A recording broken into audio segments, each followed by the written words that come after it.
آیت مبارکہ کو اس وقت تلاوت کیا گیا ہے، اللہ تبارک و تعالیٰ نے اس مقام نشان میں ان لوگوں کا ذکر کیا جو قرآن کریم سے فائدہ حاصل کرتے ہیں، ان کا انداز ذکر کیا جو قرآن کریم پر عمل کرتے ہیں، ان کا تذکرہ کیا جو قرآن کو پڑھتے بھی ہیں، سنتے بھی ہیں اور عمل بھی کرتے ہیں۔ وہ کس انداز سے عمل کرتے ہیں، وہ کس انداز سے قرآن کریم کو اپناتے ہیں، وہ کس انداز سے دنیا کی زندگی گزارتے ہیں۔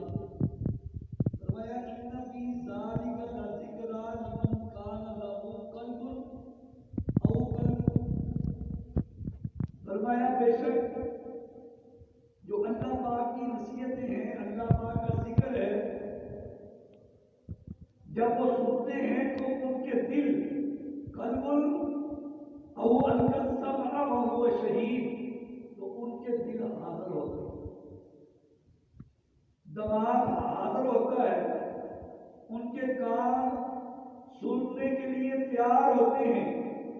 یہ نہیں ایک کان سے بات کو سنا دوسری کان سے نکال دی، ایسا ایمان والوں کا انداز نہیں، ایسے مومنین نہیں، بلکہ مومن تو وہ ہے جب ان کے کانوں تک اللہ اور اس کے رسول کا پیغام پہنچتا ہے، اللہ تبارک و تعالیٰ فرماتے ہیں او القى السمع، وہ کھلے دل سے اس بات اللہ کی کو سنتے، وہ شہید، اور اپنے دل و دماغ کو وہ حاضر رکھتے۔ باتیں تو قرآن کریم میں بے شمار ہیں، میں آج آپ کے سامنے مختصر وقت میں ایک ہی بات بیان کروں گا۔ اللہ تبارک و تعالیٰ سے دعا ہے کہ اللہ پاک مجھے سنا کر اور آپ کو سن کر ان پر عمل کرنے کی توفیق عطا فرمائے۔ بات کو سنانا بڑی بات نہیں، سننا بھی بڑی بات نہیں، سن کر اور سنا کر بڑی بات اس وقت بنتی ہے جب بندہ اس پر عمل کرتا ہے۔ اللہ تبارک و تعالیٰ نے قرآن کریم میں انسانوں کے لیے اس قرآن کو اتارا تو انسانوں کو حکم دیا کہ وہ انسان بنے۔ جب وہ انسان بنیں گے اس کے بعد مسلمان بنیں گے۔ قرآن کریم نے انسانیت سکھلائی ہے۔ قرآن کریم میں اللہ تبارک و تعالیٰ نے کفار کے حقوق بھی بیان کیے ہیں۔ اللہ تبارک و تعالیٰ نے قرآن کریم میں غیر مسلموں کے حقوق بھی بیان کیے ہیں۔ ان حقوق کو مد نظر رکھتے ہوئے ہمیں دنیا میں زندگی گزارنا چاہیے۔ اپنوں کے لیے تو ہر انسان، ہر مسلمان اچھا ہوتا ہے، چاہیے تو یہ ہے کہ پرائیوں کے لیے بھی بندہ اچھا ہو، غیروں کے لیے بھی اچھا ہو، غیروں کے لیے بھی نمونہ بنے۔ آج مسلمان کی یہ حالت بن چکی ہے، ہمارے معاملات ایسے ہو گئے ہیں، مسلمان کو دیکھ کر دور بھاگتا ہے۔ کوئی غیر مسلم کو قریب آنے کی بجائے مسلمان کو دیکھ کر کوئی غیر مسلم اسلام کو قبول کرے۔ آج تو ایسا انداز دنیا میں چل رہا ہے، ہمارے معاشرے میں مسلمان کو دیکھ کر مسلمان دور بھاگتا ہے۔ اس کا سبب کیا ہے؟ اس کا سبب یہ ہے ہم بندے کو بندہ نہیں سمجھتے، انسان کو انسان نہیں سمجھتے، مسلمان کو سمجھنا تو بڑی دور کی بات ہے۔ اللہ تبارک و تعالیٰ نے قرآن کریم میں ایک مقام ذکر کیا ہے، اس میں حکم دیا ہے خذ العفو وأمر بالعرف وأعرض عن الجاہلین۔ چھوٹا حصہ قرآن کریم کا ہے، اس میں اللہ تبارک و تعالیٰ نے حکم دیا ہے خذ العفو، لوگوں کو معاف کر دو۔ باتیں تو بے شمار ہے، ایک اہم بات ہے اور بڑی خاص بات ہے۔ اللہ تبارک و تعالیٰ فرماتے ہیں لوگوں کو معاف کر دو اور ان کے لیے اچھی بات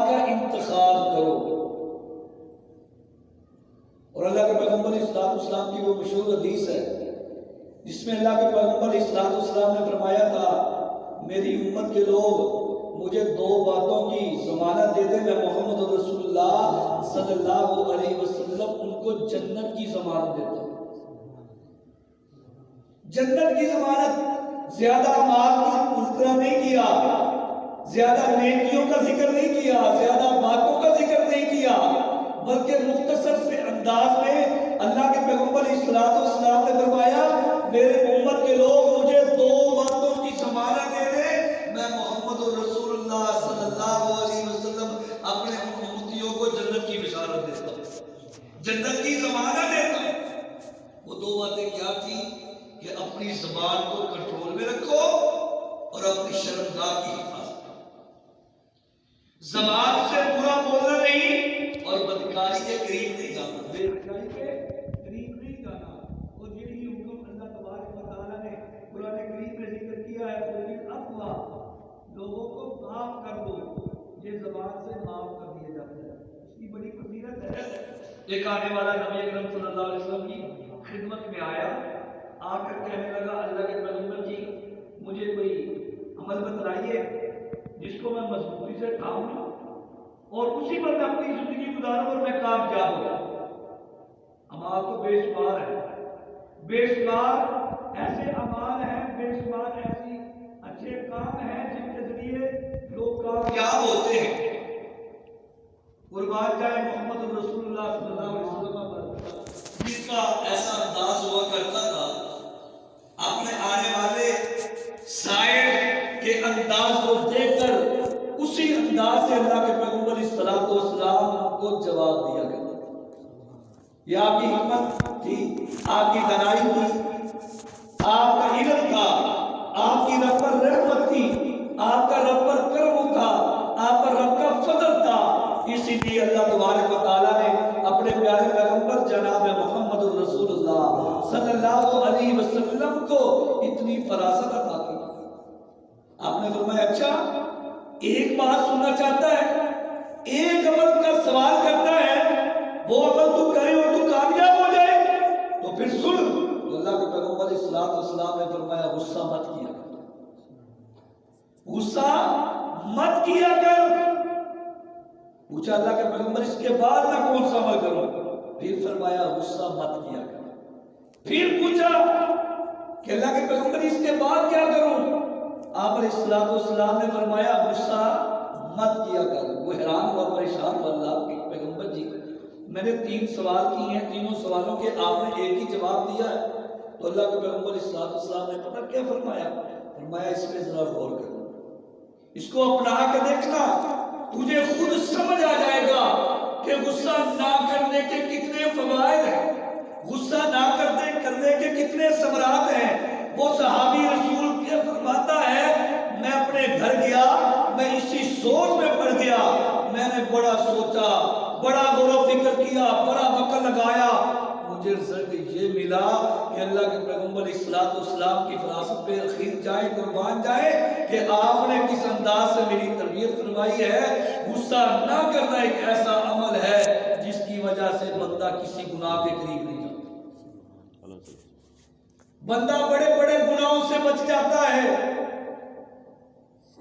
خصوصاً حقوق العباد کے گناہوں سے بچ جاتا ہے۔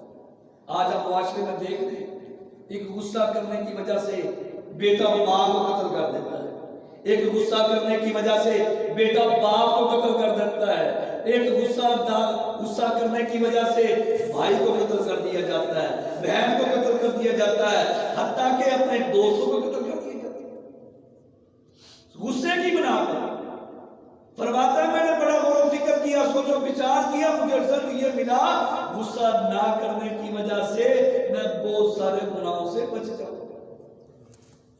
اور جب بندہ غصہ نہیں کرتا تو کسی کے بارے میں اپنے دل میں بغض نہیں رکھتا، کسی کے بارے میں اپنے دل میں ناراضگی نہیں رکھتا، کسی کے بارے میں اپنے دل میں حسد نہیں رکھتا، کسی کے بارے میں اپنے دل میں غیر نہیں رکھتا، قدورت نہیں رکھتا، نفرت نہیں رکھتا، پیار محبت کی فضا میں کرنا پھر کیا پڑے گا؟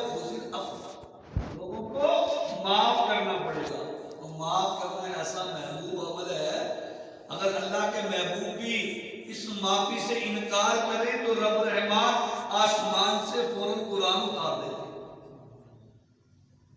سیدنا صدیق اکبر کو کون نہیں جانتا، ابو بکر صدیق کو کون نہیں جانتا رضی اللہ عنہ، جو اللہ کے بڑے محبوب تھے، اللہ کے بڑے پیارے تھے۔ اللہ تبارک و تعالیٰ نے ان کا قرآن کریم میں بے شمار مقامات پر ذکر کیا ہے، بے شمار مقامات پر تذکرے ہوئے صدیق اکبر کے رضی اللہ عنہ۔ ایک موقع ایسا آیا، انہوں نے اپنے ایک عزیز پر ناراضگی کا اظہار کیا، ناراضگی کا اظہار کیا اور قسم اٹھائی آج کے بعد میں اس کے ساتھ کسی قسم کا کوئی تعاون نہیں کروں گا۔ وہ بھی صحابی رسول ہے، بدر کے صحابیوں میں سے ایک صحابی ہے جن کا نام مصطح ہے رضی اللہ عنہ، بدری صحابی ہے۔ ان کے بارے میں صدیق اکبر رضی اللہ عنہ نے فرمایا آج کے بعد اس کے ساتھ میں کسی قسم کا کوئی تعاون نہیں کروں گا۔ بابو کیا تھا ناراضگی، تو اللہ کو یہ بات پسند نہ آئی، تو اللہ تبارک و تعالیٰ نے اپنے پیغمبر جناب محمد رسول اللہ صلی اللہ علیہ وسلم پر قرآن نازل فرما دیا اور فرمایا میرے پیارے محبوب تیرے ساتھی ایسی ایسی باتیں کہتے ہیں ان کو کہیے کہ ان کو معاف کر دے، کیونکہ میں رب بھی معافی کو پسند کرتا ہوں۔ جب اللہ کے پیغمبر علیہ الصلوۃ والسلام نے صدیق اکبر کو بلایا اور اللہ کا یہ پیغام سنایا تو حضرت صدیق اکبر کی آنکھوں میں آنسو بہنے لگے، آنکھوں سے آنسو نکلے، کہنے لگے اللہ کے پیغمبر جی کیا اللہ نے میرے بارے میں یہ حکم نازل کیا ہے؟ فرمایا ہاں ابو بکر اللہ نے تیرے بارے میں یہ حکم نازل کیا ہے کیونکہ تو نے مصطح کے بارے میں یہ کلمات کہے تھے کہ واللہ آج کے بعد اس کے ساتھ میں کسی قسم کا کوئی تعاون نہیں کرتا۔ غصہ کس بات کا؟ ہم اپنے ارد گرد دیکھیں، ہم چھوٹی چھوٹی باتوں پر لوگوں سے ناراض ہوتے ہیں۔ وہ معاملہ کیا تھا؟ بیٹی صدیقی ہے، بیوی محمد رسول اللہ صلی اللہ علیہ وسلم کی ہے ہماری عائشہ صدیقہ رضی اللہ عنہا، ان پر الزام تراشے گئے، بہتان جب لگا تھا، جب منافقین نے اماں جی کے بارے میں بد زبانی کی، بد کلامی کی، الزام لگائے، ان منافقین میں بھی شامل ہو، ان کی چالوں میں یہ بھی آگے تھے۔ جب اللہ تبارک و تعالیٰ نے اماں جی کے بارے میں قرآن اتارا، ان کی بارات میں قرآن نازل کیا، سورہ نور کی آیات کو نازل فرمایا، تو اس وقت صدیق اکبر رضی اللہ عنہ یہ کلمات کہے تھے کہ میں آج کے بعد مصطح کے ساتھ کسی قسم کا کوئی تعاون نہیں کروں گا۔ جو اللہ نے حکم دیا کہ اے میرے پیارے ابو بکر اگر اس سے غلطی ہو گئی ہے کوئی بات نہیں، اس کو معاف کر دے، معارف اسے راض کر، یہ اللہ کا حکم ہے۔ اور نبی اکرم صلی اللہ علیہ وسلم فرماتے ہیں جب بندہ اللہ کی راہ میں صدقہ خیرات کرتا ہے مت سوچے کہ اس کے مال میں کبھی کمی آ سکتی، اور ساتھ فرمایا اگر وہ بندہ کسی کو معاف کرتا ہے مت سمجھے کہ اس کی عزت میں گھاٹا ہوگا، بلکہ اللہ کے پیغمبر علیہ الصلوۃ والسلام نے نبوت والی زبان سے فرما دیا جو کسی کو معاف کر دیتا ہے اللہ اس کی عزت میں اضافے کر دیتا ہے۔ آج ہم معاشرے میں رہتے ہوئے لوگوں کو معاف کر کے تو دیکھیں، ہم لوگوں سے درگزر کرتے تو دیکھیں، لوگوں کے ساتھ اچھی کلام سے پیش آ کر تو دیکھیں، لوگ ہمارے ساتھ ہمارے قریب کیسے آتے ہیں، ہمارے لوگ کس انداز سے قریب آتے ہیں۔ آج ہمارے معاشرے میں ہم مسلمانوں کا انداز ہے ہم اگر کسی کے ساتھ تعلقات رکھتے ہیں وہ بھی مطلب پرستی میں، ہم اگر کسی کے قریب جاتے ہیں وہ بھی مطلب کے لیے، ہم اگر کسی سے ہنس کر کلام کرتے ہیں وہ بھی مطلب کے لیے۔ محمد رسول اللہ صلی اللہ علیہ وسلم نے فرمایا تھا جو دو مسلمان آپس میں ملاقات کرتے ہیں، مصافحہ کرتے ہیں اور مسکراتے ہیں، اللہ کو اتنا پیارا لگتا ہے جب جدا ہوتے ہیں دونوں کے گناہوں کو معاف فرماتا ہے۔ آج ہمارا دنیا کی زندگی کے لیے، دنیا کی لالچوں کے لیے، دنیا کی طمع کے لیے کسی سے مطلب رکھنا، کسی اچھی کلام کرنا، ہم نے تو لوگوں کو دیکھا ہے جب کاروبار بزنس کی ڈیل کرتے ہیں لوگوں کے ساتھ بڑے پیارے دھیمے انداز سے گفتگو کرتے ہیں، جب گھر میں آتے ہیں ماں سے، بہن سے، بیٹی سے، بھائی سے، بیٹے سے، عزیز و اقارب سے، تو غصے سے کلام کرتے ہیں۔ بے شمار لوگوں کے ایسا رویہ، کیونکہ جس سے وہ ہمدردی سے بول رہا ہے، جس سے پیار سے بول رہا ہے، اس سے اس کو مطلب ملنا ہے، فائدہ میسر آنا ہے۔ ماں سے کیا فائدہ، بیٹی سے کیا فائدہ، بیوی سے کیا فائدہ، بیٹے سے کیا فائدہ۔ اللہ تبارک و تعالیٰ نے تو عام فرما دیا، لوگوں کو معاف کرو، وَأْمُرْ بِالْعُرْفِ، اور لوگوں کے لیے اچھی بات کہو، وَأَعْرِضْ مِنَ الْجَاهِلِينَ، اور جاہلوں سے اعراض کرو۔ یہ بھی ساتھ کہہ دیا، کچھ لوگ ایسے ہوتے ہیں جن کو بولنے کی تمیز نہیں ہوتی، جن کو بولنے کا انداز نہیں ہوتا، جن کی کلام اچھی نہیں ہوتی، جن کے الفاظ اچھے نہیں ہوتے، ان کے ساتھ مقابلہ مت کرو۔ جیسی وہ کلام بولتے ہیں تم ویسی کلام مت بولو، بلکہ ان سے اعراض کرو، ان کو دعوت دو، ان کو پیغام دو۔ جب ہم ایسی باتوں کو اپنائیں گے، اللہ تبارک و تعالیٰ نے قرآن کریم میں فرما دیا وہ ہمارے محبوب بندے بن جاتے ہیں۔ اور محمد الرسول اللہ صلی اللہ علیہ وسلم نے فرما دیا جب تم لوگوں کو معاف کرو گے اللہ تمہاری زندگی کے گناہوں کو معاف فرما دے۔ اگر ہم چاہتے ہیں کہ ہمارے معاشرے میں لوگ ہمارے قریب آئیں، ہماری دل سے عزت کریں، مجھے وہ بات یاد آئی،